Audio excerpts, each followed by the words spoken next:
New Jersey Republican Chris Smith, who chairs the House of Representatives Foreign Affairs Subcommittee on Africa, Global Health, Global Human Rights, and International Organizations, related his impressions from a recent visit to Nigeria. He said Boko Haram's violence is no longer affecting only Christians. I met with a Muslim father of 2 girls abducted from the Chibok school. Fighting back tears, he said the agony was unbearable. Again, this is a Muslim father. The story of his daughters underscored the fact that Boko Haram brutalizes Muslims as well. Smith said that the brazen abduction of more than 200 schoolgirls in the northern Borno state in April has finally brought international attention to the group's heinous crimes. Human rights lawyer Emmanuel Ogebe said a slow international response contributed to the rise of what is now the second deadliest terror group in the world after the Taliban. When I was in Nigeria in April, the average deaths a week were approximately 100. In the 4 days we were in Nigeria last week, the average was 100 a day. And so the world is unanimously against Boko Haram, but Boko Haram is still horridly against the world.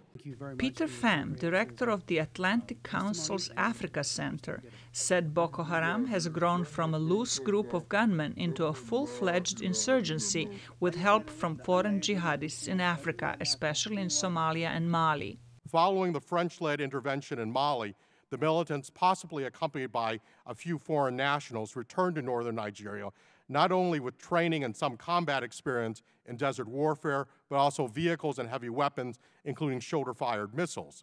These weapons enabled Boko Haram to attack the government's military facilities to seize more and better weapons.